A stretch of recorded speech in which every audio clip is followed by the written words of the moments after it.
Hi, and welcome to Gender Nebulous, Season 2, Episode 10. And today, my special guest is Sarah Maslen, the founder, not the co-founder, the founder and CEO of Undivided. So, welcome, Sarah. Thank you very much for having me. It's a pleasure to be here. So, let's start to just chat about how did we meet? I believe the first time we met was at the Consultancy Gala event. Would have been, I think it was 2021. 2021, yes. In November. It would have been. Yeah. The first one I was involved in. And that was the first time we met and we were introduced to each other. And the first one I was involved in all sorts of different aspects of that one. And then we met again last year at the Consultancy event 2022. We did indeed. So was it 2021 when we also did the stock exchange that Bobby did the closing? That's because right. that was before the Gala event, because there wasn't a daytime event last year, was it? It was just in that year there was just the evening event, and that was at Clifford Chance, and we did the stock exchange closing event earlier in the day, didn't we? We did, and so that was also the year that I auctioned off a book, which everyone seems to remember me for. That was like the iconic moment in the lobby in the Clifford Chance foyer when you got up and started auctioning this. I think it was a Sean Fay book. It was because Bobby had interviewed with Sean Fay earlier in the day. That's right. And you were auctioning the book. I can't remember how much you sold it for, but it was some ridiculous amount of money. It was a ridiculous amount, but was matched by someone as well. So it was basically match funded. So it was amazing, and money went and made a massive difference to Stonewall housing. So it's phenomenal. But yes, that day I basically followed Bobby around London all day. You did. And we went to various different places, did lots of different events. And then we ended up with a gala in the evening. And it was the first time, because I live in Southwest Wales. So although I used to spend term time at least in Surrey and around that area. So I used to commute into London every now and again. Mm-hmm. But yes, having moved permanently to Southwest Wales, and then it was probably the first big experience of Consultancy I'd had, especially in person. And yes, it was, do you know what? It will go down still as one of my favorite days ever. It was an amazing day. I remember when we were leaving the stock exchange, everybody was making a mad dash over to the trains, to the subway station, the underground, to then get over to the other venue. I remember even in the train, you, Bobby, and I think a couple of other people were still talking about, what was coming up next and who was doing. It was like having a business meeting in the underground on the way to the next venue. Yeah, I was very much Bobby's PA that day. You were. And I loved it. It was such an honor. And I had a lot of fun as well, and got to do things that little old me never thought she'd see. So, the closing of the London Stock Exchange was an incredible first time Consultancy had done it. Not the last, because we did it last year and we're again doing it this year. So that is continuing, but that and going to Google HQ and that sort of thing, I don't. That's a whole other world. It's fun to do that kind of stuff, isn't it? It's like it was fun, but at the same time, that underlying, everything we were doing had an underlying meaning, and that was really important to me. So combining everything like that, having a good time, rushing around London, trying to make sure we met every event we had to be at, but still remembering why we were doing it all. And that was important. And it went well. And the whole thing went off really, really smoothly. Everything was well organized. There was no flaws. It was really good. No. And then, as you said, last year, November 2022, Trans Awareness went bigger. And we were at Mint Garden. We had events throughout the day. We had workshops and talks and a little exhibition, and then the evening gala as well. So that was the second one, wasn't it? I mean, I'm not sure if there was anything done prior to 2021. I think there may have been other events prior to that, which I wasn't kind of around involved with those. No, I wasn't either. No, so the Winter Garden one last year, that was a much bigger venue, and it had a whole kind of a whole day feel to it. There was stalls and workshops and all kinds of interesting things going on during the day, all, expertly put together again. It was really good.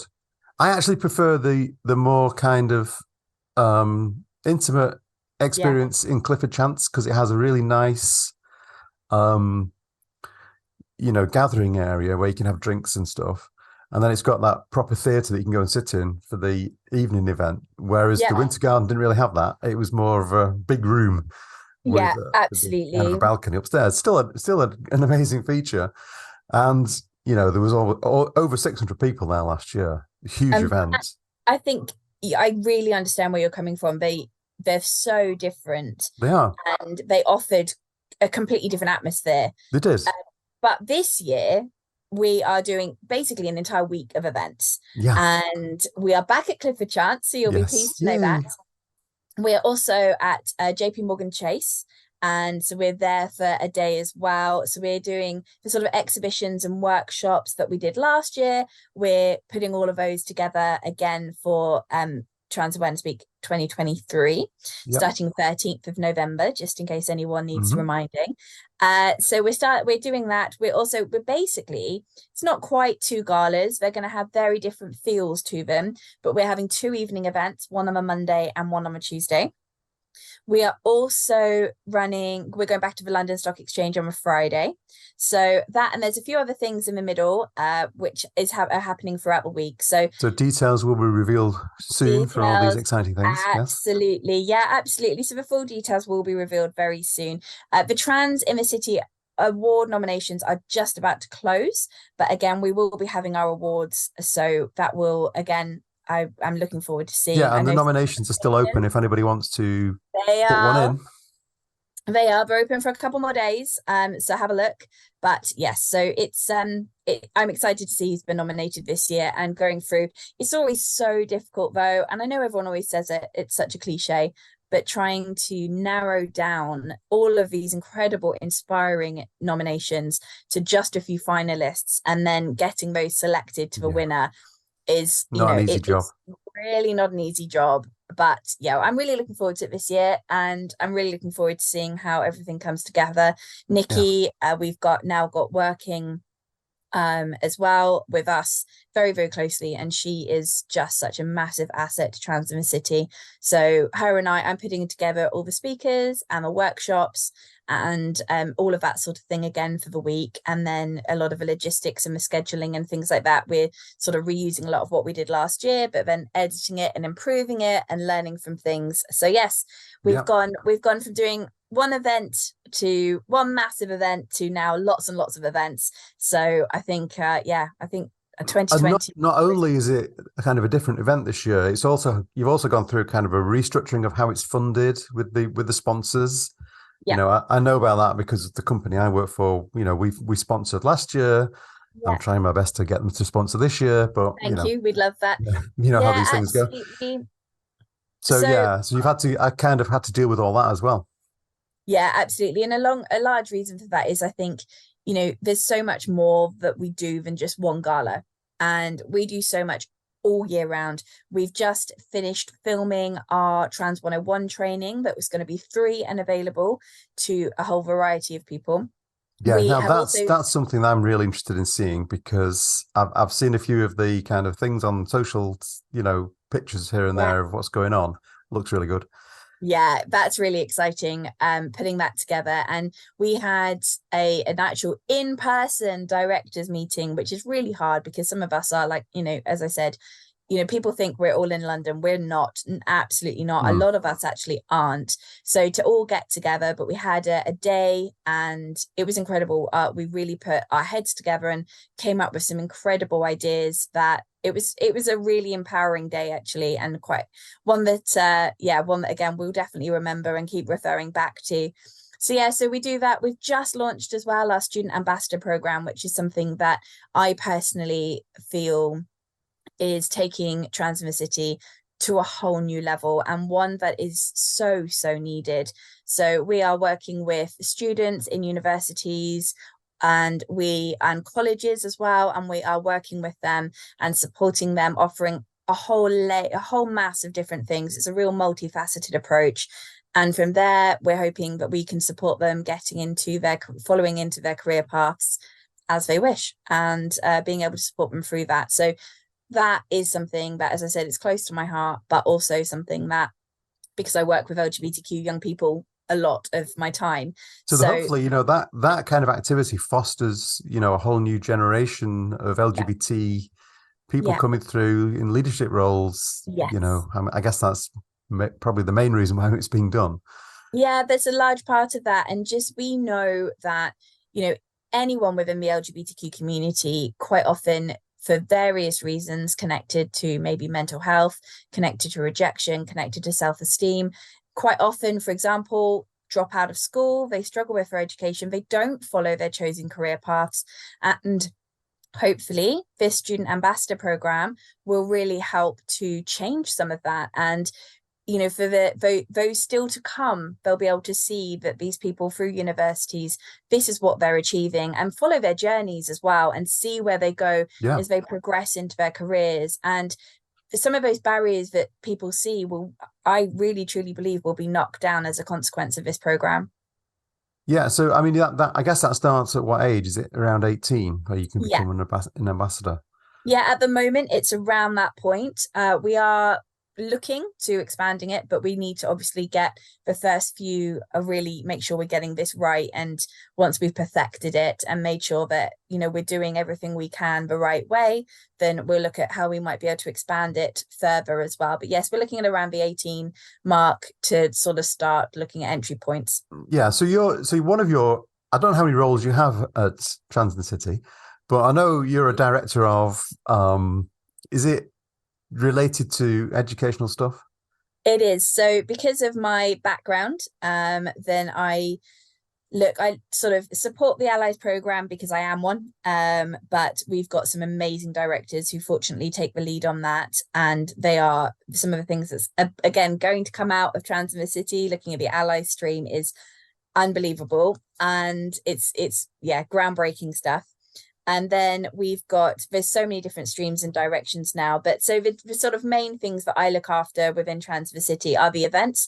So pulling the speakers together, helping with the scheduling, and then the actual running of the events during Trans Awareness Week. I do also lead the education stream, which we currently have. It's not currently a key priority because it's separate from the student ambassadors, but the way we work that is if we have contact from the National Education Union, for example, or schools, or Bobby and I have both done work with the Headmasters and Headmistresses Conference, and all of that, anything that comes in towards Trans in the City, then I can support with that, basically. Yes, that kind of, works really well with what you've been doing with Undivided. Yes. So do you want to give us the kind of, the background in how you got started with that idea? Because this goes back quite a few years, doesn't it now? Yeah, this is shocking to me actually that it's there, but next year will be 10 years. 10 years. So it started in 2014. Yeah. Wow. So Undivided was formed. I was working in a state boarding school. I worked there for 13 years, and I taught under Section 28. Right, so you're familiar with how unpleasant that was? Indeed, especially as a lesbian and very much an ally of other aspects of the community. And then I remained there in the shadow of Section 28, and we are still, in my opinion, under that shadow. And so I was very aware of young people who were coming out literally the day they left school. I myself, when I was at school, didn't feel safe to come out at all. And then when I was teaching or as a pastoral lead, again, absolutely didn't feel safe to come out in that environment. And Undivided was formed as a catalyst to change that. So when you were, in that kind of, when you were at school yourself, was there anybody you could talk to? No, absolutely not. Absolutely not. I didn't meet my first openly out person till I was 18. And I left and moved to Chichester, where I went to college. I didn't meet anyone who was openly out. It was the case of, anything that happened, any girlfriend I had, you didn't even have to have a conversation of, we're not going to talk about this to anyone else, are we? it was just known. You never would Never dream talk of about it, yeah. it. You know, being So yeah, being a child of the 60s myself, you know, back then there was absolutely nothing, as you can imagine. yeah. 70s too. Yeah. I would include probably the 80s in that as well. Well, I was born in 1985. I'm 38 now, and Yeah, so you can track all of that then and work it all out as I went through school. But yeah, yeah. so it was I first knew, well, I thought I was weird and broken when I was around seven-ish.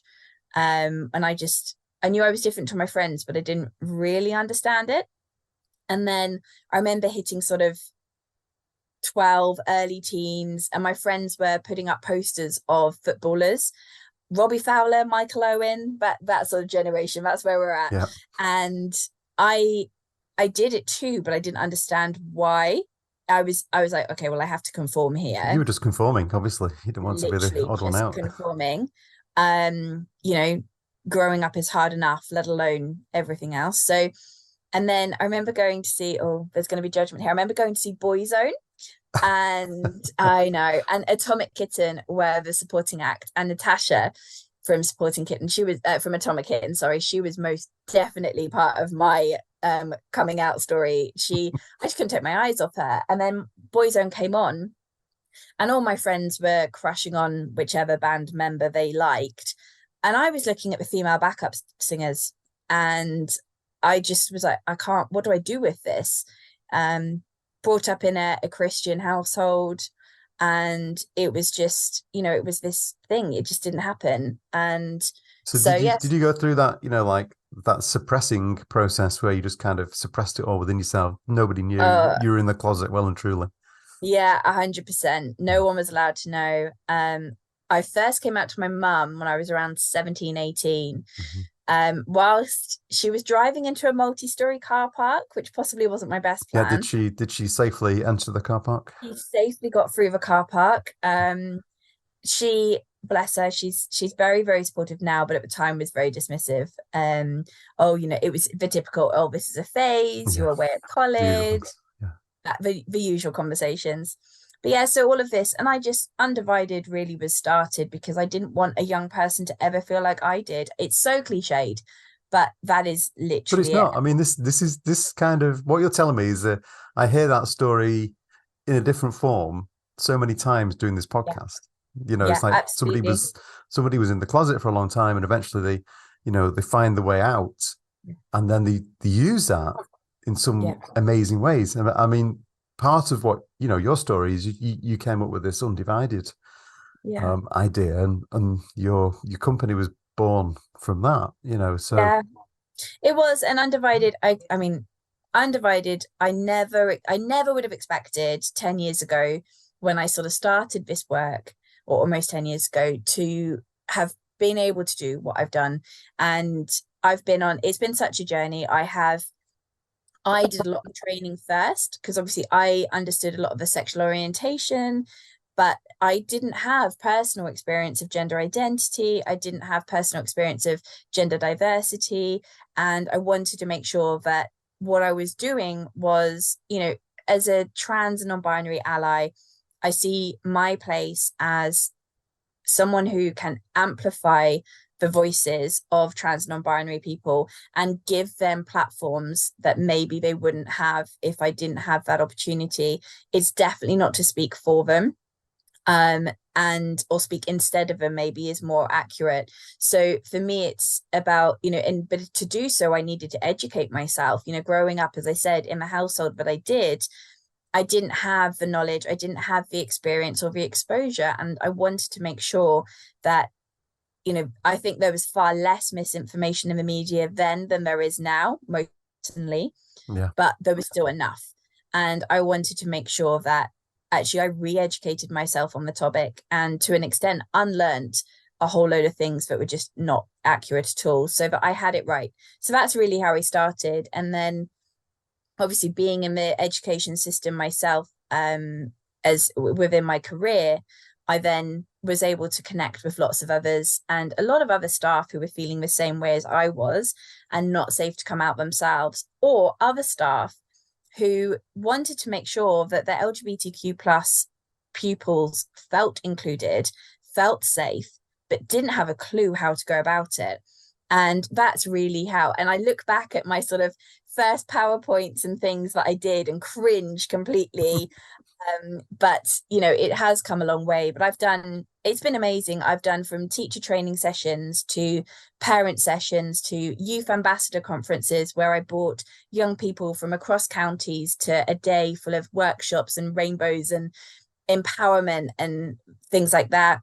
So Speech do you work with local schools within your area, or are you kind of countrywide now? It used to be local, and I've gone as far as Hong Kong now. Oh wow, international. The joys of Zoom and Teams Yeah. is that I don't have to go to wherever I'm needed. I can do it electronically. Don't get me wrong, I would much rather do a face-to-face session than online. I think most of us feel that way, Yeah, but but the it efficiency does of mean doing I an can reach online more. session, Yes, absolutely. Exactly that. If I can get there in person, I will. But if there's limitations to that, then I will do it online and make the most of it. So it feels maybe not the same, but very similar to some of the work that diversity role models do. Yeah, I love diversity role models. Kate Hutchinson is someone who I Yeah, absolutely adore. I always try and give them a shout out when I can, because Yeah, I do work with absolutely them as a diversity role model myself. I've done a few amazing. sessions online. I've not done an in-classroom one yet, just because of just how difficult it is to get around sometimes, because they're all over the country, so it's much easier to do Absolutely. digital sessions Yeah. with them. And I find them to be really kind of interesting, because I've done a lot of ones with just the teachers, Yeah. where they're doing training sessions. Yeah. It's like it's during half term times, and non-school days and stuff. Yeah. So it's some of the questions I get back, like, I'm thinking, wow, you don't know that? It's like, so you do have to be, you kind of like, you're helping others understand things. And I've done a few with students too.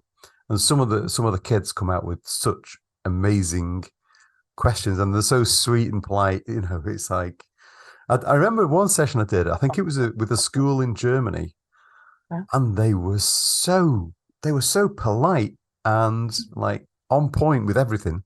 I'm Mhm. thinking, wow, they really know what they're talking about. They were the young people, my Yeah. goodness. Yeah, I'm so excited to see where this current generation takes us, because they are constantly challenging gender stereotypes. They are constantly assessing how we see gender. And, we've seen a dramatic rise in young people identifying as non-binary, for example. And I'm so excited to see where this generation really takes us. And my role with them right now, in my view, is just to give them a space to do that and empower them and make them feel safe to do it. But otherwise, they're doing it by themselves. They still teach me something every time. Oh yeah. All There's the not a time. day that goes by that a young person doesn't teach me something.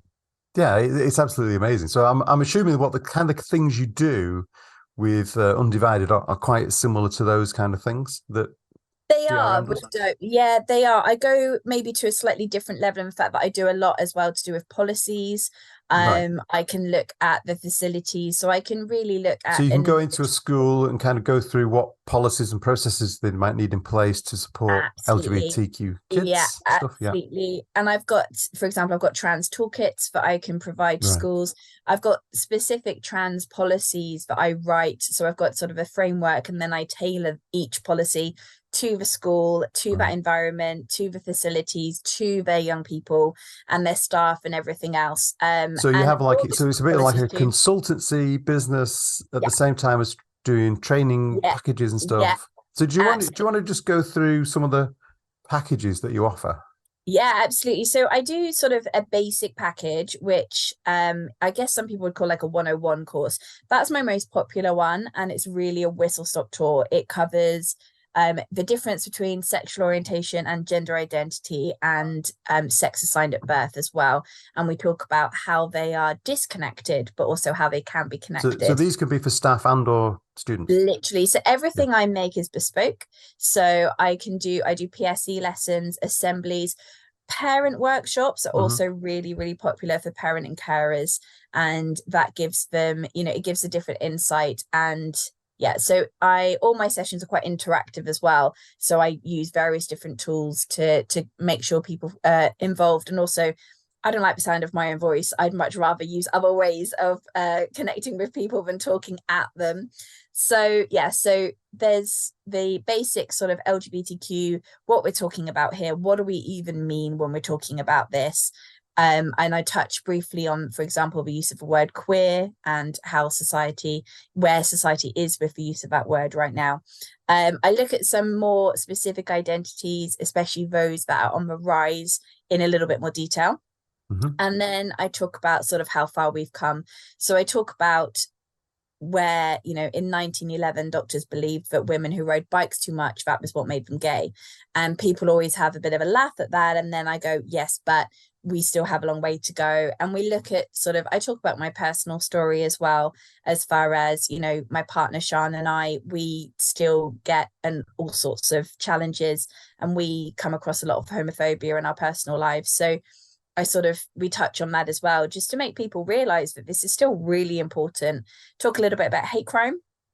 Mm-hmm. And then we talk about mental health statistics and talk about sort of various things connected with that.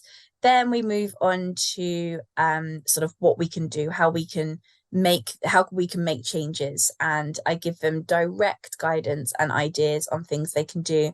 Talk about gender identity a bit more, talk about trans and non-binary community, and we look at pronouns, we look at gendered language, we look at gender stereotypes, and we talk about that and go into that in more detail. And that pretty much sums up the sort of simple whistle-stop tour. It covers an awful lot in not a very long bit of time, but it gives everyone a real overview of everything they need to know. And then from there, I can go into more detail on some of my further courses. I've got a course. I've also got an interactive workshop for young people on LGBT history. That's one I really enjoy doing.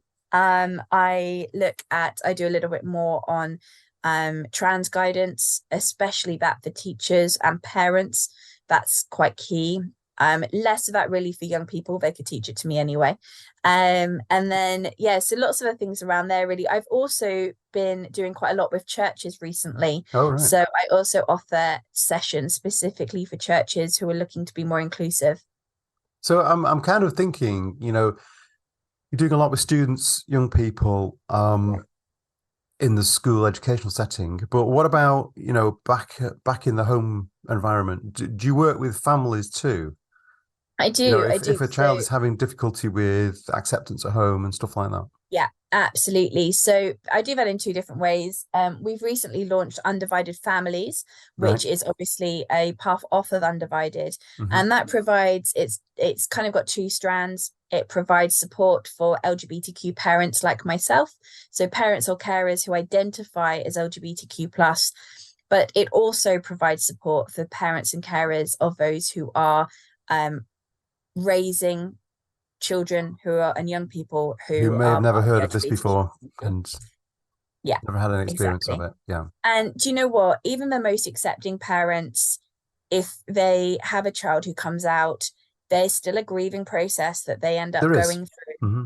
Yeah.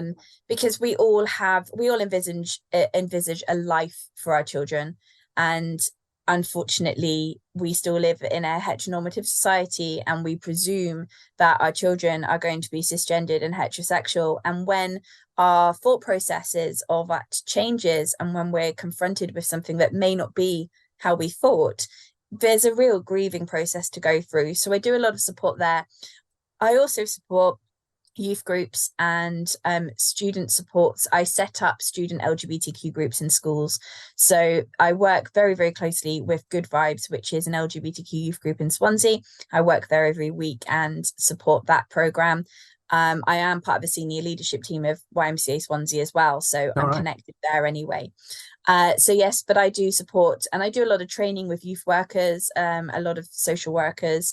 And but then, so I do, through that work, do offer support directly with young people, but it's normally in the schools it's always in a particular environment. So I don't do so much sort of one-to-one support directly with young people, unless it's part of a bigger picture. Yeah. So, I mean, what about even further than that, I mean, have you thought about going into maybe, the workplace with some of this? Because, at the place I work, we have a lot of young people who are doing Yeah. apprenticeships. Yeah. And although, the company does try to support them with internal, you know, Yeah. employee groups, ERGs, there's probably, a place for this as well. Yeah, I do a lot. I've done I pretty much the Undivided originally was formed to work within the education sector, but word spread and you start getting contacts from people doing in various different things. So I've recently done a session for Cope, which is an amazing, it's an industrial company and one that works with IT. So yeah, literally anybody who needs this training, I'll do my best to provide it and make it bespoke and relevant to them. But I think as well as what you've just said with apprentices, which is really key, Mm, as I said before, so many young people now are really smashing these gender binary concept and they're really, they are reinventing what we see as gender. And these people are going to be the future employees. yeah. And companies need to make sure that they are recruiting the best possible people. And therefore, they need to be making their environments appealing to anyone and everyone, and they don't want to miss out on someone because they haven't had this training or they don't understand what they're doing, and they want to make sure that they can attract the best people they can regardless of their Mm. gender identity or their sexual orientation. I think what happens sometimes with these large organizations, they try and do their own internal training on these kind of issues. And because they don't really have the knowledge and experience and expertise, I don't think it always works as well as it could do. I think I'm much more in favor of bringing in, external expert organizations who specialize in this area, and such as Trans in the City, such as Undivided, Yeah. to come in and do provide these services on behalf of the company to, their young Yeah. workforce. I think as well, I absolutely agree. But also with topics like this, of which, LGBTQ is only one of many that this would Yeah. apply for. Mhm. Sometimes having an external person come in provides a different safe space Yeah. for maybe an individual in that workplace. And it brings in a whole new perspective. It does. I make sure that whenever I do any form of training with anybody, apart from young people can have access to my email too, but I don't necessarily give it out. But staff and anyone who works for a company or a parent have access to my email address. And from there, they can reach out to me So it can and reach out to you ask as a safe advice. option, Yes. because it's not Yes. like So, reaching out to for their boss example, or to their ERG if at work, which exactly, made them feel uncomfortable in some way. yeah. So if they're not out at work, for Yeah, example, well, yeah. they can contact me. If their child has just come out and they're trying to navigate that whilst working, again, I'm someone they can talk to. And if I can't help, which sometimes is very much the case, then I will signpost them to various different people who can.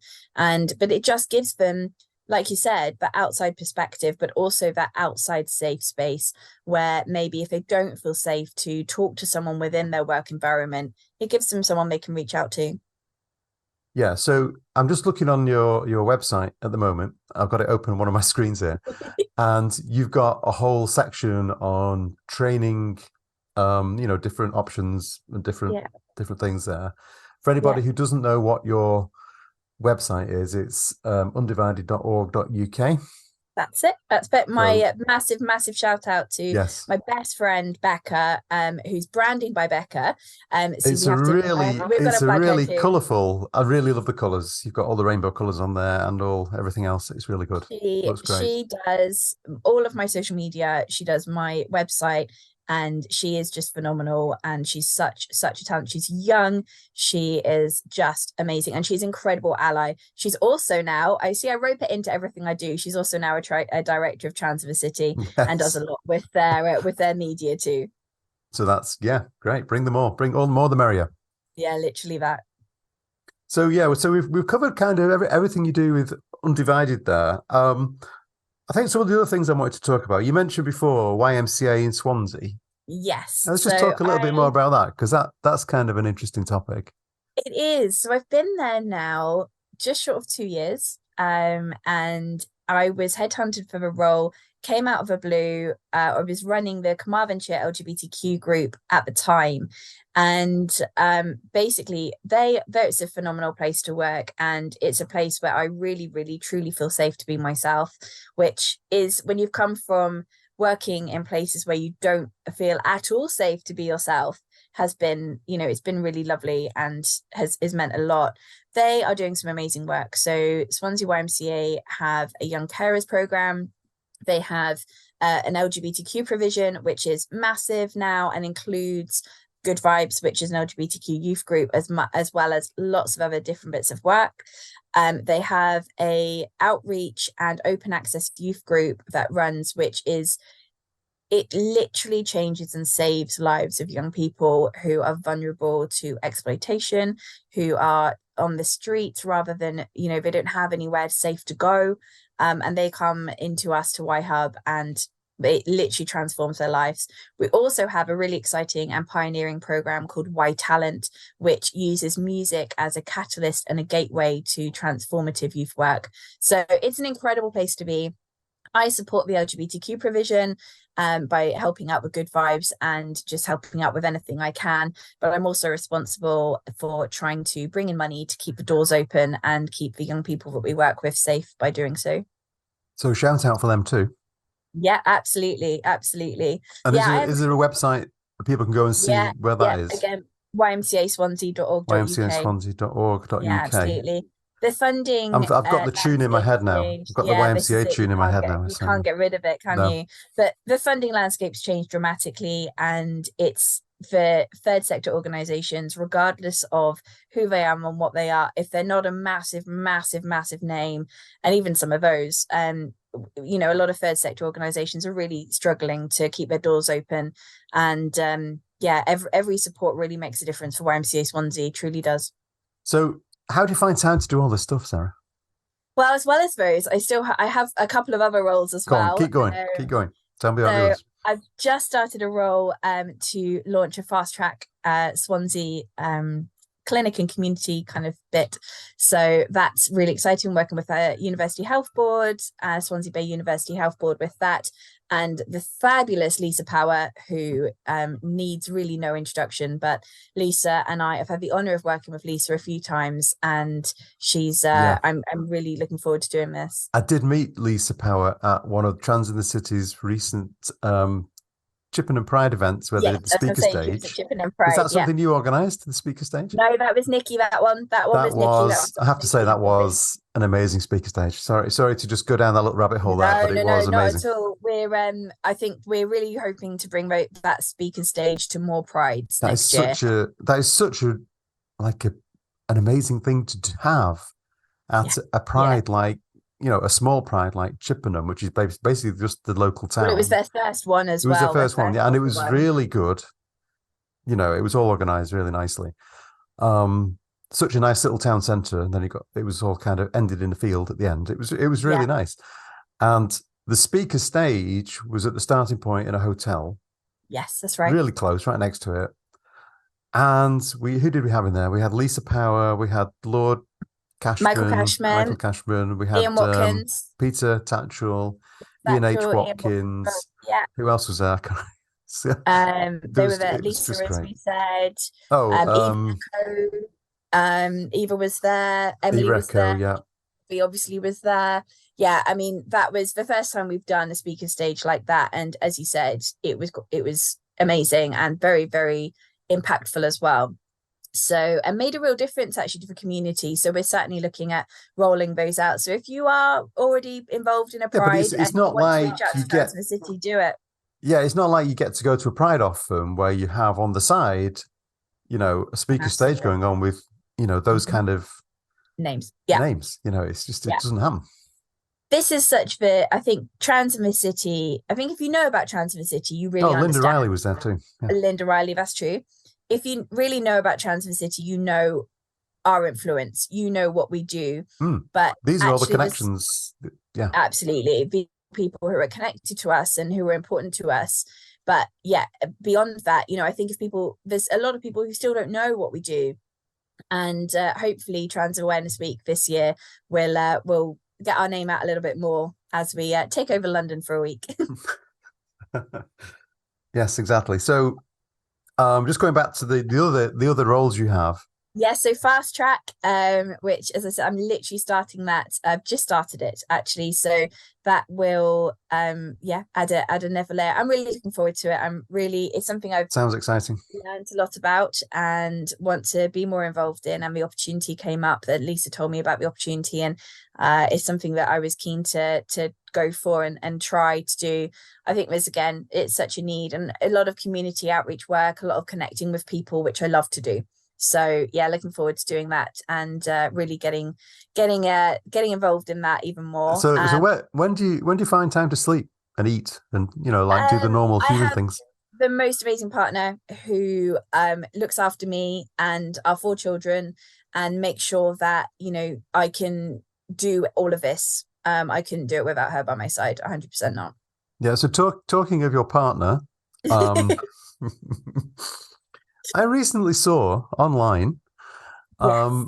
a certain individual and her partner Yes. were in a wedding competition. We were. So we were in the final 4 Can we out of say your over partner's 20. name, by the way? Is that okay? Yeah, Sean. Yeah, Yeah. Okay. absolutely. So Sean and I were in the final 4 of over 12,000 couples, and So this we was a were competition nominated to have the entire wedding paid to win for. the wedding. Yeah, by And it whoever was wasn't just organizing the event. any wedding. This wedding was a proper destination wedding on the Mhm. Gower, not far from where we live.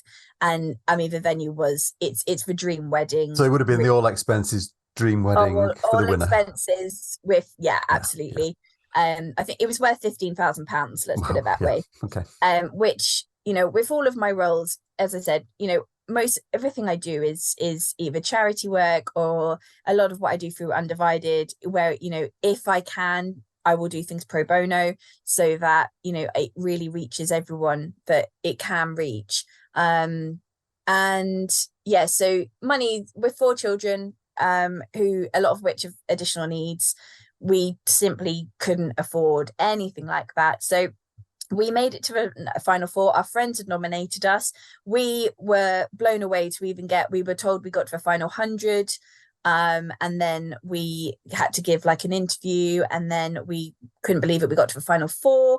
We didn't win. We didn't expect to win at all, but we were the only queer couple to make it to the final. And Final 4 is good though, isn't it? I the mean, final 4 was it's like you're incredible. so close, but just not Yeah. quite there. Yeah. It was disappointing when we didn't. We knew we weren't going to win. We were never going to win. And that's absolutely fine, because for us, it was also about visibility. It was about acceptance. And it was So about, you got to talk about your relationship in we interviews and did. things. So yeah, We did. there's a lot of good value that came out of it, I'm sure. Yeah. And I always felt, again, if I had been, if I was still a young person and I had seen that visibility and I'd Yeah, seen a exactly. lesbian couple get to that Exactly. point, what that would have done for me would have been palpable. And I was hoping that Yeah. maybe that happened, but we didn't win it, as I said. But Sean and I, a few weeks later, went to Emlyn Hotel in Newcastle, Emlyn, for an So open shout day. out for them. Shout out for the Emlyn Hotel. We fell in love with this venue. They do incredible packages that start at £2,000. So even for us, that was a stretch. But we loved them. They were really inclusive, and I mean truly inclusive. Everyone was really welcoming. They'd done lots of LGBTQ weddings in the past, and we went for a little walk around. Newcastle Emlyn is the cutest little town. And even, they would look at us and smile when Sean and I get so much of the opposite of that. Yeah. Yeah. And a lot of homophobia. It was incredible to see everyone just smile, say hello, and we just felt really welcomed. So we went ahead and booked the wedding. But twist in the story is that recently we had a phone call from the Emlyn Hotel, who checked in with us and said, "Are you Sarah and Sean, who were part of the other previous competition?" And we said, "Yeah, that was us." And they said, "Well, we'd really like to gift you the wedding at the Emlyn Hotel." And not Wow. only that, so not only are they paying for it, they're giving us our wedding for free. They upgraded our wedding as well, Ah, because, as I said, we went for the very, very basic package, which still, by the way, included it was amazing value as it was. Yeah. But yeah, Sian and I mean, Sian doesn't cry often, but she took the phone call and had to give the phone to me because she was crying so much. Yeah, I can So imagine. yeah, and Emlyn Hotel, we can't wait to really plan our wedding with them I mean, and get. that is amazingly kind of that hotel Yeah, there was no need to to do offer that at you all. that, because they've seen you in the Yeah, competition, and yeah. yet they felt like that they could do that for you. That was amazing, really. Yeah, they literally said they'd seen again, Diva magazine, thanks to Bobby. Diva magazine picked up our story and wrote an article about us when we were still in the competition. And they'd seen, what we put in there. And a lot of what was talked about on the competition website, it left quite a lot out about our story, but Diva included everything. And I think they'd seen that and they'd seen us in the live final, and we're completely blown away. I'm still a bit speechless about the whole thing, but yes, Yeah, they've I mean, gifted what an us amazing story. Not only were you literally in the amazing. competition and you came fourth, but then later on, this amazing Yeah, hotel said that we'll give it to you free anyway. absolutely. So yeah, Amazing story. yeah, but it was a real shock and something we never expected to happen. But yeah, it's really exciting. So we have set a date for November 2024. Before Trans in the City. Yes, I know. Don't. This is Shan's literally said exactly that. She said, "So we're going to get married, and then as newlyweds, you're going to disappear off to run a week of events for Trans in the City." I said, That "Yeah, sounds about the kind of thing you do, that, actually. yeah, it does. That's It pretty much does. me." It does. We were looking at getting married during the summer, but again, with all the Pride events that I support and work at and help out and volunteer at, Yeah, you're so busy. When are when are you going to fit it it in? was like, there's no way I could do a summer wedding with all of those. Yeah, amazing. So, I guess some of the other things we always talk about with guests on the podcast is, you know, there's lots of big organizations like Trans in the City and tiny little organizations like, I don't know, Gender Undivided. Nebulous Podcast, for example. Yeah, And it's just yeah, like two of us doing it. So, the thing that I like to talk about is collaboration between organizations so we can all kind of work together, because sometimes yes, there's lots of division and fractures and things don't go quite well as they should. Things happen, let's yes, say. And absolutely.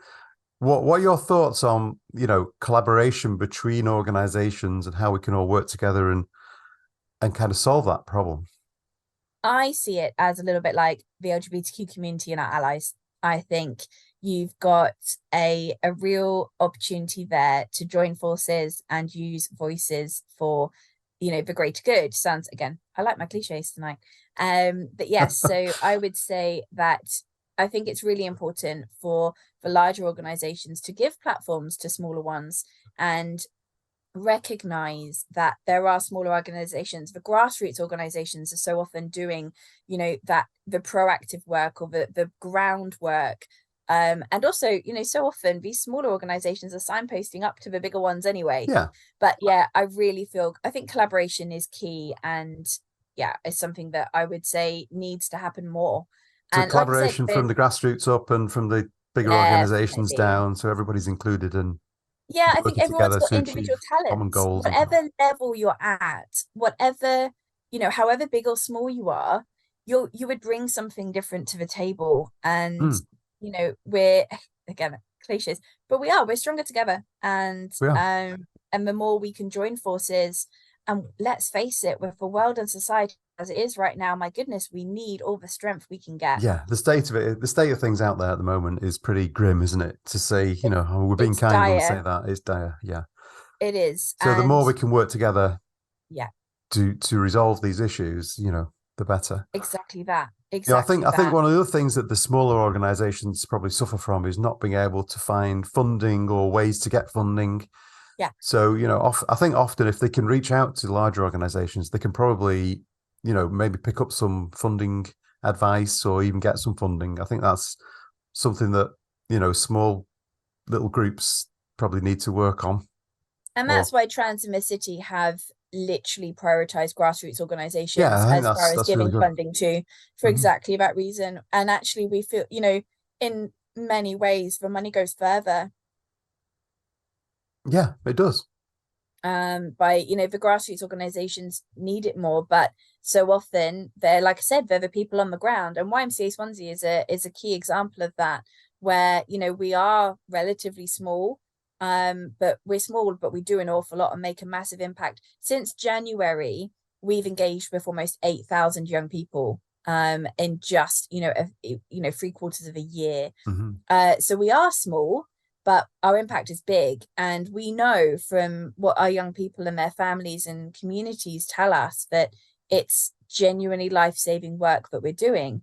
And they would suffer if we didn't exist, but we need support from the bigger organizations and funders to keep doing that work. Yeah, so I mean, there are some, I guess, they're quite simple funding things you can do. I mean, for example, recent podcasts I've done one with the Rainbow Lottery.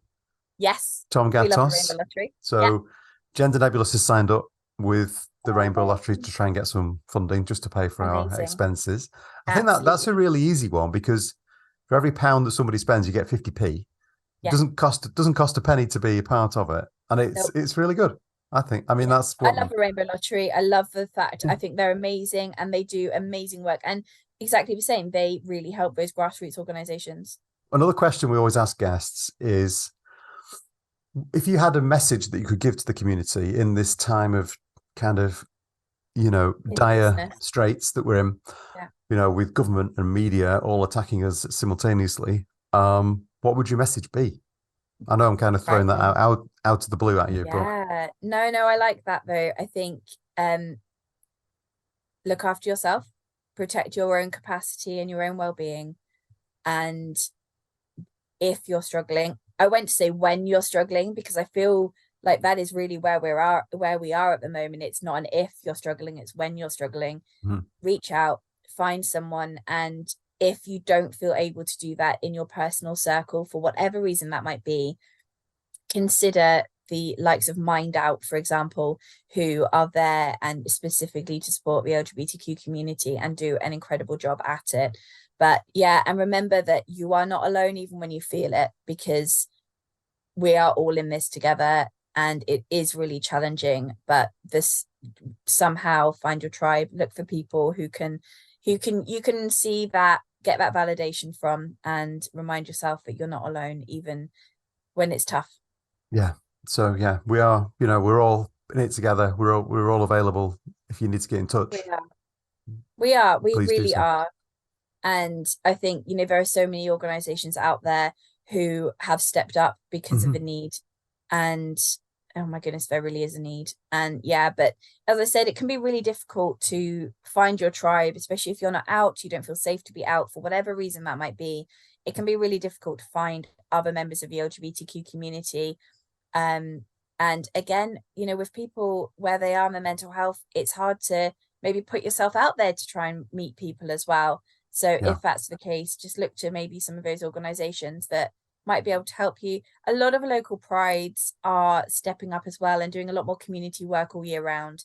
So they are a good place of contact, maybe depending on where you live in the world, to reach out and see whether or not they've got any contacts themselves too.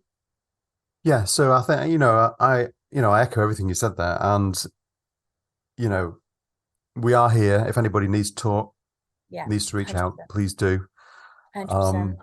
I think, we will get through this period. I mean, it's not a good period, is it? Let's face facts. But we will get through it. We will get through it. And the younger generation, there's so much hope. We'll come out so much stronger. There is so much hope in the younger generation. Yeah, absolutely. There is so much hope in what is yet to come. Is great what you're doing in that area.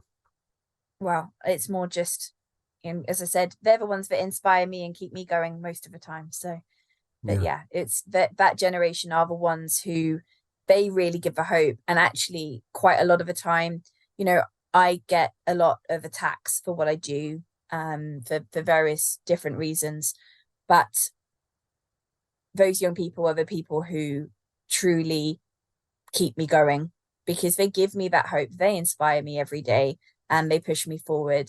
And yeah, I'm very, very fortunate to be able to work with incredible young people that do that. Well, it's been absolutely a delight to have you on. Thank you for having me. So much for lovely.